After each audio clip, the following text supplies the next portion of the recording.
Bismillahirrahmanirrahim. Assalamualaikum warahmatullahi wabarakatuh. Innal hamdalillah nahmaduhu wa nasta'inuhu wa nastaghfiruh wa na'udzu billahi min syururi anfusina wa min sayyiati a'malina may yahdihillahu fala mudhillalah wa may yudhlil fala hadiyalah. Asyhadu an la ilaha illallah wahdahu la syarikalah wa asyhadu anna Muhammadan abduhu wa rasuluh alladzi la nabiyya ba'dah. Allahumma shalli ala Muhammad wa ala ali Muhammad kama shallaita ala ali Ibrahim wa barik ala Muhammad wa ala ali Muhammad kama barakta ala ali Ibrahim innaka Hamidum Majid.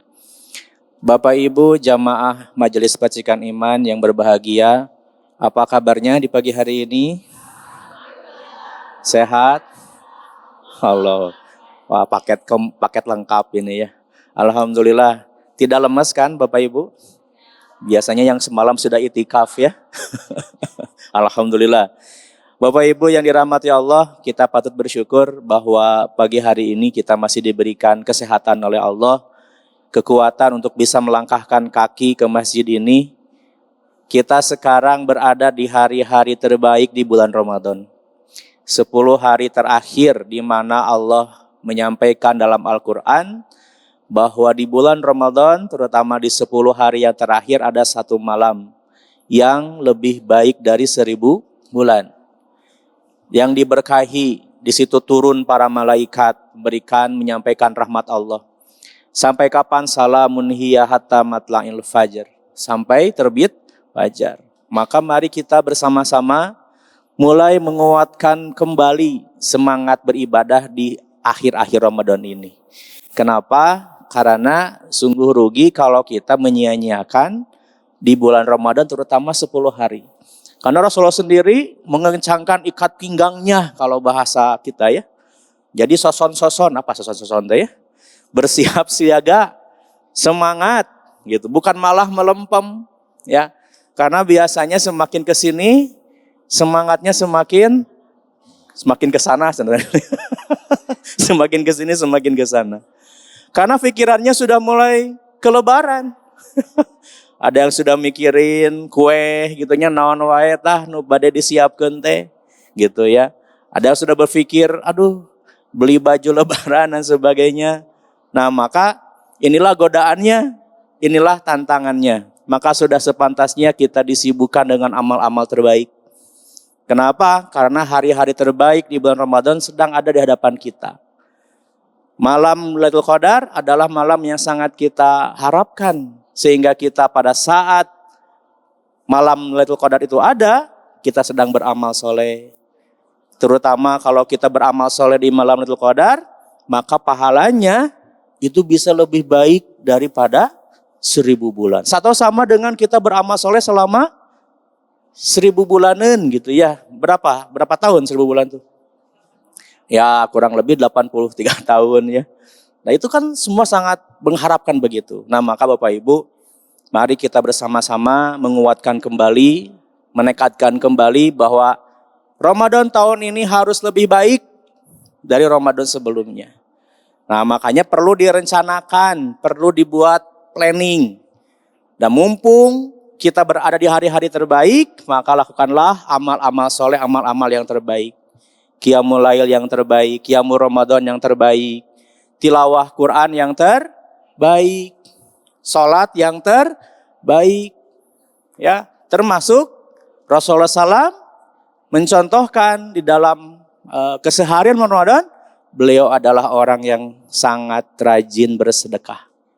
Nah maka mari kita bersama di akhir penghujung Ramadan ini kita berikan amal-amal terbaik, termasuk adalah amalan-amalan sedekah. Berikan sedekah yang terbaik. Ya, yang terbaik itu seperti apa? Yang terbaik itu yang berkualitas, baik kualitasnya maupun kuantitasnya gitu. Ya. Kenapa? Karena sedekah adalah salah satu amalan yang kalau ditinggalkan itu akan jadi penyesalan. Allah sampaikan dalam Al-Quran surah Al-Munafikun ayat 10. A'udzubillahi minasyaitonirrajim.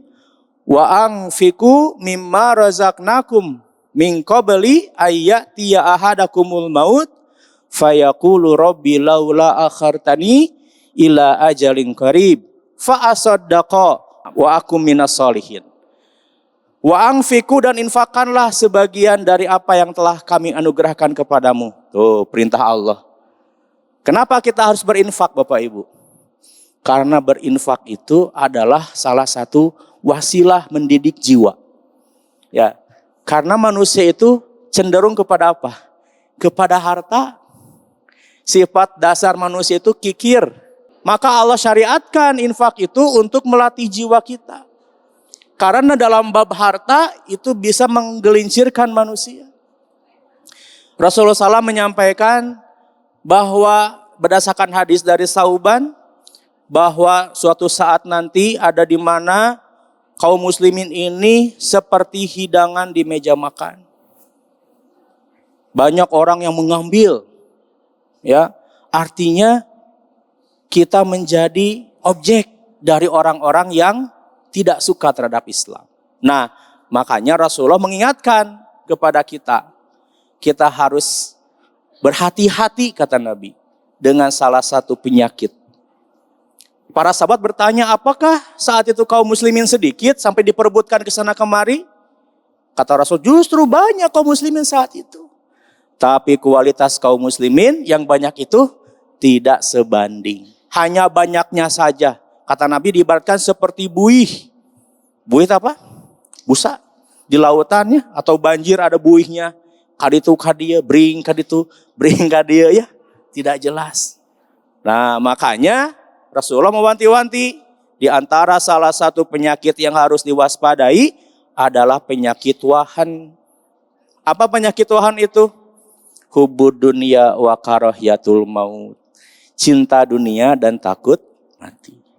Cinta dunia dan takut mati. Ini pasti beriringan.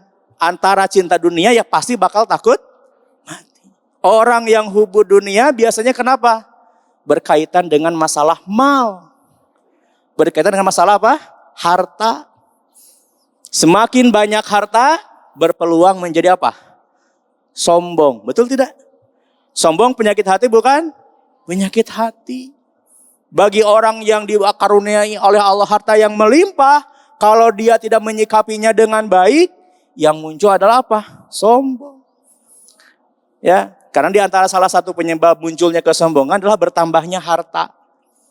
Punya mobil, dasarnya dari motor, naik mobil, asa bangga. Ya, dari naik mobil jadi naik pesawat pribadi, bangga. Atau punya kapal pesiar sendiri, ya. Bang, semakin meningkat kualitas atau semakin meningkat hartanya, maka potensi sombongnya akan ada. Nah, bagi yang oleh Allah diuji dengan kekurangan, apa penyakitnya? Iri, dengki, hasad. Ya, hasud. Tidak senang lihat orang lain bahagia. Ya, senang lihat orang susah. Ya. Makanya Allah mensyariatkan sedekah. Mensyariatkan infak untuk apa? Dalam Al-Quran surah Taubah, untuk liyutahhirakum, mensucikan jiwa, mensucikan hati. Bagi para agnia, membersihkan apa? Sifat sombong, membersihkan sifat kikir, pelit dan sebagainya. Bagi yang duafa apa? Mengikis sifat dengki, iri hati, karena haknya sudah ada. Karena Bapak Ibu, di setiap harta yang kita beri, yang kita titipkan, yang terima titipan dari Allah, itu ada hak bagi kaum yang berhak untuk menerimanya, para mustahik. Nah, maka disitulah yang Allah sampaikan, di antara salah satu amalan yang nanti akan disesali di hari kiamat kalau tidak dilaksanakan adalah bersedekah. Nah, ya, makanya Allah memerintahkan wa anfiqu, maka berinfaklah. Mimma razaqnakum, dari sebagian apa yang kami rizkikan kepada kalian. Allah tidak meminta semua harta. Allah hanya meminta berapa? Sebagian. Sebagian itu seberapa? Tergantung keimanan ya. Sebagian besar atau sebagian kecil? Nah, tergantung keimanan. Ya. Biasanya kalau lagi lapang, imannya lagi meningkat, biasanya sedekahnya pun besar. Ya, ketika imannya sedang rendah, sedang turun, kondisinya sedang sempit, ya boleh jadi tetap berinfak, walaupun hanya sedikit, nggak apa-apa. Yang penting kontinuitasnya, gitu. Ya, nah, wa anfiqu mimma razaqnakum min qabli ayyatiya ahadakumul maut. Infakkanlah sebagian dari apa yang telah kami anugerahkan kepadamu sebelum kematian datang kepada salah seorang di antaramu. Jadi sampai kapan kita diperintahkan berinfak? Sampai kematian datang. Ya, semampu kita, orang yang beriman itu berinfak, bersedekah dalam keadaan lapang maupun sempit. Fisaroi wadarro. Gitu, ya. Fayaqula Rabbi laula akhartani ila ajarin qarib fa asaddaqa wa akum minas solihin. Jangan sampai kita menyesal ketika kita sudah meninggal belum sempat melaksanakan amalan ini, belum sempat bersedekah. Maka Allah menggambarkan, dia lalu berkata sambil menyesal, ya Tuhanku, seandainya sekiranya engkau berkenan menunda kematianku sedikit waktu lagi, maka fa'asaddaqa wa akum minas salihin. Maka aku akan bersegera bersedekah dan aku akan termasuk orang-orang yang soleh. Itu penyesalan abadi adalah pada saat kita sudah mati, tidak diampuni dosa, tidak semangat keburu beramal. Kalau penyesalan di dunia masih mending ya, ada waktu kita bertaubat, memperbaiki. Tapi kalau sudah di akhirat bisa balik lagi tidak? Tidak. Ruh tidak akan bisa pulang lagi ke dunia. Makanya di antara salah satu penyesalan manusia itu adalah pada saat mereka wafat belum melaksanakan sedekah. Maka janji mereka, ya Allah berikan aku sedikit waktu. Tangguhkan waktuku semenit saja. Kematian bisa ditawar? Ya Allah, sajam deui weh. Bisa enggak? Enggak bisa. Tunda sedetik saja? Tidak bisa. Maka penyesalan abadi adalah pada saat kita keburu wafat, tapi kita belum sempat beramal terbaik. Di antaranya amalan sedekah. Maka janji mereka kalau Allah memberikan waktu kepada mereka untuk hidup lagi, atau diperpanjang waktunya, kata mereka, saya akan bersedekah. Tuh. Dan aku akan beramal soleh. Dan biasanya penyesalan itu ada di mana? Di akhir. Ya, jangan sampai kita menyesal di akhir hayat kita. Makanya Rasulullah SAW selalu menghabiskan sisa hartanya untuk dibagikan ke fakir miskin. Ada dalam sebuah cerita disebutkan ya, ketika Rasulullah menjelang wafat, dalam terbaring sakit, tiba-tiba Rasulullah teringat bahwa di bawah kasurnya itu ada beberapa uang, beberapa dirham. Maka Rasulullah segera memerintahkan putrinya Fatimah, wahai Fatimah, di bawah kasurku ada uang. Tolong segera bagikan kepada para fakir miskin. Masya Allah. Makanya Rasulullah SAW itu kehidupannya sangat sederhana. Karena sebagian besar harta yang diterima oleh beliau, itu sebagian besarnya diinfakkan kepada orang-orang du'afa. Nah Bapak Ibu, mari kita renungi ayat ini. Kita menjadikan ayat ini sebagai teladan dalam artian kita berupaya untuk mempersiapkan diri dengan memperbanyak sedekah, ya, berinfak setiap hari kalau perlu. Karena dalam hadis juga disebutkan setiap pagi saat kita bangun sholat subuh, hadir malaikat mendoakan yang bangun subuh. Lalu mendoakannya bagaimana? Ya Allah berikan kesejahteraan. Ya Allah berikan keselamatan kepada mereka yang berinfak hari ini. Ya, yang berinfak hari ini. Setiap hari, setiap pagi. Maka jangan lewatkan sedekah setiap hari. Kita Percikan Iman ada program namanya Berseri. Apa artinya berseri di sini? Bersedekah setiap hari. Ya, Walaupun sedikit demi sedikit, sehari 1 juta, bukan sedikit. Amin ya, harus punya tekad ya. Sehari 10.000, sehari 50.000, tapi rutin, lama-lama akan membesar.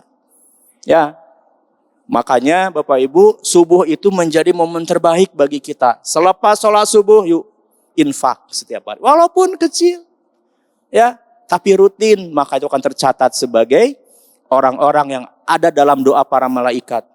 Ya, ya Allah berikan kesejahteraan, berikan keselamatan bagi yang mereka berinfak pada hari ini. Tuh, Masya Allah. Ya, maka Bapak Ibu, yuk mari kita hadirkan sedekah yang terbaik. Karena sedekah, dalam hal ini zakat, infak, sedekah maupun wakaf, itu merupakan manifestasi bukti keimanan kita. Karena kata sedekah sendiri dari kata sedekah sidik, ya, membenarkan keimanannya kepada Allah. Nah, maka orang-orang yang mereka mau melaksanakan perintah Allah berupa sedekah, itu menunjukkan bukti keimanan dan kecintaan kepada Allah Subhanahu wa taala. Nah, maka kita bisa menghadirkan sedekah-sedekah terbaik, apalagi di hari-hari terbaik di bulan Ramadan ini. Di antaranya kita bisa melaksanakan sedekah-sedekah terbaik. Momen terbaik, di waktu terbaik kita lakukan sedekah terbaik. Apa saja? Yang pertama, sedekah terbaik itu adalah sedekah yang dilakukan secara sembunyi-sembunyi. Secara rahasia. Tidak ingin diumbar. Nih saya sedekah 10 juta ya. Wah, Bapak Ibu. Nah, enggak begitu. Ya, tapi sembunyi-sembunyi. Tidak ingin dipuji. Dan di antara ciri orang yang bersedekah dengan sembunyi-sembunyi itu adalah tidak mengungkit-ungkit pemberian. Tidak mengungkit-ungkit sedekahnya. Dan tidak menyakiti orang yang diberinya. Ya, ada yang minta terus kepada kita, sama kita tadi kasih tapi bari ngambek. Nah, itu ya. Si atuh kamu tem pekerjaan tem minta-minta kerja atuh. Nih, gitu ya. Jangan. Kalau kita mau bersedekah, sedekahlah yang ikhlas. Jangan diiringi dengan kata-kata yang buruk. Karena bisa menjatuhkan harga dirinya. Nah, makanya di antara salah satu keutamaan atau salah satu manfaat Bapak Ibu bersedekah, berinfak ke lembaga amil zakat adalah menjaga harga diri para mustahik. Dan juga lebih menenteramkan Bapak Ibu semua. Karena apa? Dengan kita menitipkan lewat laz, itu akan meningkatkan ketenangan bagi para muzakinya dan akan menjaga kehormatan dari para mustahik. Karena kan tidak tahu ya siapa Bapak Ibu. Nah, maka dengan kita bersedekah lewat las itu di antara salah satu manfaat bagi muzaki maupun mustahik. Dalam Al-Quran surah Al-Baqarah ayat 271. A'udzubillahi minasyaitonirrajim. In tubdu shadaqati fa ni'ma hiya wa in tukhfuha wa tu'tuha al-fuqara fa huwa khairul lakum. Jika kamu menampakkan sedekahmu, maka itu baik sekali. Dan jika kamu menyembunyikan, lebih baik. Dan kamu berikan kepada orang-orang yang fakir, maka menyembunyikan itu lebih baik bagimu. Ya, jadi ada ungkapan katanya sedekah dengan tangan kanan, tangan kiri tidak tahu. Gak ada yang tahu. Ya, ada seorang yang setiap malam dia keluar rumah menyimpan, mengetuk pintu-pintu orang-orang yang kurang mampu dia bantu tanpa diketahui yang lain. Itu di antara salah satu amalan sir, amalan rahasia yang hanya dia dengan Allah yang tahu. Sedekah terbaik adalah sedekah yang sembunyi-sembunyi. Ya, nitip kelas, kepersikan iman, nitipnya sedekah. Dari siapa Bu? Hamba Allah saja. Ya, hamba Allah. Nah, gitu. Gak apa-apa kalau Ibu juga supaya ada data kita ya. Namanya siapa Bu? Hamba Allah. Bu, kita lembaga zakat butuh nama. Ikhlas mah di mana? Di hati ya.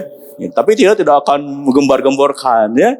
Gitu. Kita kan butuh data, butuh nama, buat menyapa ya. Oke. Yang kedua, sedekah terbaik itu adalah sedekah dalam keadaan sehat dan kuat. biasanya kalau sedang sehat itu pasti ingin segala dibeli, betul nggak? Sedang sehat, sedang kuat, pasti pengen segala dibeli, pengen segala dimakan, makan pun pengen di restoran yang mewah gitu ya. Nah, ketika lagi punya uang, baru beres gajian, kondisi sedang happy, sedang semangat ya. Nah, kalau kita melakukan infak sedekah, itu akan jadi sedekah terbaik. Kenapa? Karena kita dalam keadaan sehat dan kuat. Ya, gitu. Nih, dalam hadis riwayat Imam Bukhari Muslim sebutkan, afdolu sadaqah anta sadaqah wa anta sahihun syahih. Ta'mulul gina wa takhshal faqra. Wala tumhil hatta idza balagat al-hulkum qultu li fulanin kadza wa li fulanin kadza. Ya. Al-auqad li fulanin kadza. Seutama-utamanya sedekah adalah engkau bersedekah saat engkau dalam keadaan sehat.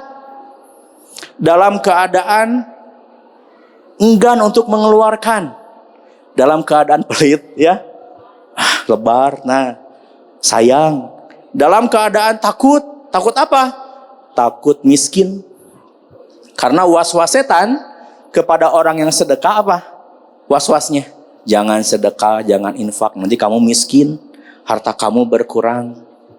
Ya, Bu, ada seorang arif mengatakan, harta itu seperti air. Air itu harus apa? Harus dialirkan. Harus dikeluarkan. Seperti sumur. Sumur, kalau sumur terus penuh, tidak dikeluarkan, menjadi menggenang, banyak muncul penyakit. Tapi ketika dikeluarkan, dialirkan, ya akan muncul lagi air yang begitulah sifat harta. Kalau ditimbun kemudian dibiarkan, ya tidak dialirkan, maka yang terjadi bisa jadi akan merusak hati kita. Ya, makanya infakkan, alirkan. Kemudian pada saat sedang mengharapkan kekayaan, sedang pengen benghar gitu ya, sedang pengen kaya, nah itu sok paksakan diri berinfak. Nah, itu momen terbaik, Bu. Pada saat kita sedang diberikan ke lapangan infak. Pada saat kita merasa lebar, lebar mending diinvestasikan heula gitu. Ya. Pada saat sedang sayang-sayangnya terhadap harta, keluarkan. Maka itu adalah menjadi sedekah yang terbaik. Jangan sampai kita menundanya, kata Nabi, dan janganlah menunda-nundanya hingga ruhmu telah mencapai tenggorokan. Baru engkau berwasiat untuk si fulan sekian, untuk si fulan sekian. Padahal itu mas sudah menjadi hak waris. Ya, harta itu kalau tidak disedekahkan, kita akan menyesal. Yang endingnya harta kita tuh akan jadi rebutan. Ahli waris, padahal bagi ahli waris sudah tercatat haknya sebagai ahli waris. Nggak perlu di porsi-porsi begitu. Karena sudah ada haknya melalui ahli waris gitu ya. Itu yang kedua. Yang ketiga, sedekah terbaik itu adalah diantaranya sedekah kepada keluarga. Nih bapak-bapak ya, sedekah terbaik itu adalah nafkah kepada anak dan istri.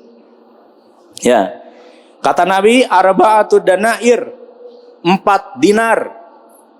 Dinarun a'taitahu miskinan, wa dinarun a'taitahu fi raqabah, wa dinarun anfaqtahu fi sabilillah, wa dinarun anfaqtahu alal ahlika. Afdalu hadinaru alladzi anfaqtahu ala ahlika, kata Nabi. 4 dinar. 1 dinar yang kau berikan kepada orang miskin, 1 dinar yang kau berikan untuk memerdekakan seorang budak, 1 dinar yang kau berikan untuk di jalan Allah, dan 1 dinar yang kau nafkahkan kepada keluargamu. Maka kata Nabi, 1 dinar yang kau nafkahkan kepada keluargamu adalah pahalanya paling besar. Ya, jadi utamakan siapa? Nafkah kepada keluarga. Jadi jangan kagok bapak, mah mau beli baju yang mana? Wah gitu ya, buat lebaran. Nah gitu. Kita mau masak apa nih lebaran tahun ini? Oh, silakan. Penuhi dulu kebutuhan keluarga. Itulah merupakan infak terbaik. Kalau ada sisa, baru pada fakir miskin, fisabilillah dan sebagainya. Ya, infak terbaik adalah nafkah kepada keluarga kita. Yang keberapa? Yang keempat, infak terbaik adalah sedekah jariyah. Ya, kata Nabi dalam hadis sebutkan, inna mimma yalhaqqu al-mu'mina min amalihi wa hasanatihi ba'da mautihi ilman allamahu wa nasyarahu wa waladan salihan tarakahu wa mushafan warasahu au masjidan banahu au baitan libni sabil banahu au nahran ajrahu au sadaqatan akhrajaha min malihi fi sihati wa hayatihi yalhaquhu mim ba'di mautih. Kata Nabi, sesungguhnya termasuk amalan dan kebaikan orang mukmin yang masih mengalir pasca kematiannya. Kalau kita sudah wafat, amalan ini pahalanya akan terus mengalir sampai kita di alam barzah, terus pahala kita mengalir. Apa kata Nabi? Yang pertama adalah ilmu yang diajarkan, ya, ilmu yang diajarkan. Kemudian anak soleh yang ditinggalkan, atau mushaf Al-Quran yang wariskan, sedekah Quran, wakaf Quran, ya, atau masjid yang dibangunnya, atau rumah singgah bagi para musafir yang membutuhkan, atau sungai yang dialirkan, bangun sumur bor, bangun sumur untuk keperluan kaum muslimin, ya, atau sedekah yang dikeluarkannya dari hartanya saat sehatnya dan di masa hidupnya, itu semua akan mengalir kepadanya pasca kematiannya. Itulah yang disebut dengan sedekah jariyah, sedekatun jariyah. Apa diantaranya? Memberi air minum dan menggali sumur, ya, memberi makan, membangun masjid, membiayai dakwah, membagikan Al-Quran, dan membangun tempat singgah bagi orang-orang yang membutuhkan pertolongan. Ya, Bapak Ibu, itulah diantara bentuk-bentuk sedekah yang terbaik. Masih banyak, ya. Hanya bagi kita, mari di momen yang terbaik ini, di 10 hari terakhir ini, kita tingkatkan kualitas amal kita, diantaranya dengan menghadirkan sedekah-sedekah terbaik yang tadi disebutkan. Mudah-mudahan bermanfaat. Mohon maaf atas segala kekurangan. Wallahu a'lam bishawab. Aqulu qauli hadza wa astaghfirullah li wa lakum. Assalamualaikum warahmatullahi wabarakatuh.